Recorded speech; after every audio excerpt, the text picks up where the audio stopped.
ముఖ్య అతిథిని మా ఉత్తరాధ్యక్షులు అయినటువంటి ఉరుమిటి నరసింహారెడ్డి గారి వేదిక పైన వచ్చి రెండు వాక్యాలు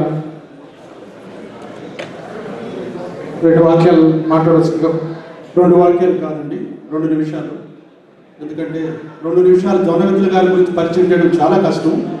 అయితే 2 నిమిషాలు అడిగి చెప్పారు కాబట్టి నేను 3 తీసుకుంటాను. ఇక్కడ శ్రీ జొన్నవిత్తుల సుబ్బారావు లక్ష్మీ నరసింహ దంపతులకు ద్వితీయ సంతానంగా జన్మించిన అక్షర జ్ఞాని శ్రీ జొన్నవిత్తుల రామలింగేశ్వరరావు విజయవాడలో భాషా ప్రవీణ నాగార్జున విశ్వవిద్యాలయం నుండి ఎంఏ పట్టా పుచ్చుకున్న ఈ తెలుగు భాషా ప్రియుడు 13 సంవత్సరాల ఛందస్సు నేర్చుకున్నాడే కందపద్యం రాశారు.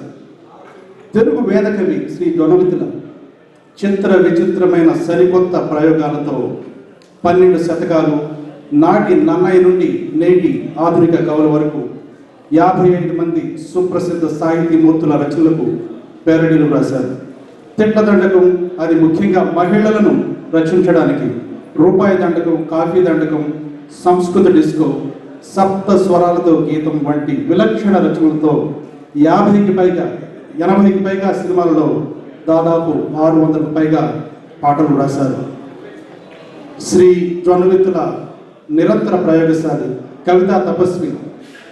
ఆయన రచించిన తెలుగు వేదం, శ్రీ రామలింగేశ్వర శతకం, పద్యగేయ కావ్యాలలో తెలుగు సాహిత్య చరిత్రలో ఎన్నో అపూర్వ సాహితీ ప్రక్రియలు, అద్భుత ప్రయోగాలు, రసమయ గీతాలు, మహోన్నత గంభీర భావ పద్యాలు తెలుగు జాతికి గర్వకారణాలు. తెలుగు భాషా సాహిత్యాన్ని సుసంపన్నం చేసిన వారిలో జొన్నవిత్తుల అగ్రగణ్యులు. జగదానందకారక అంటూ భక్తి రసంలో ముంచిన, చినుకు చినుకు అందరిలో అంటూ వానపాటులో గారడి చేసిన, జింతాత జితాత అంటూ కుర్రకారుని హుషారెత్తించిన, రమ్యకృష్ణలాగా ఉంటుందా అంటూ 32 మంది హీరోయిన్ల పేర్లు ఉంచి పాట రాసిన, అది మన జొన్నవిత్తులకే చెల్లింది. 2 నంది పురస్కారాలు అందుకున్న పెళ్ళాం పిచ్చోడు మరియు సోంబేరి చిత్రాలకు దర్శకుడిగా, భారత్ బంద్, దేవి పుత్రుడు, దేవి చిత్రాలకు సంభాషణ రచన చేసిన బహుముఖ ప్రజ్ఞాశాలి మన జొన్నవిత్తుల.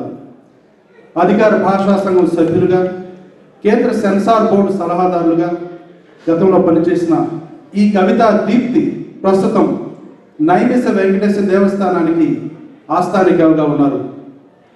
సభలో ప్రతి క్షణం సరసంగా, చమత్కారంగా, గంభీరంగా, నవ్యంగా, దివ్యంగా, రసగంగా ప్రవాహంగా సాగే విలక్షణ, విశిష్ట, వినూతన, శతకానందకారక శ్రీ జొన్నవిత్తుల రామలింగేశ్వర గారిని సాధారణంగా, సవినయంగా మీ అందరి కరతాళ ధ్వనుల మధ్య మా సభావేదికకి ఆహ్వానిస్తూ ఇక జొన్నవిత్తుల గారి చమత్కారాన్ని మీరే చూడండి.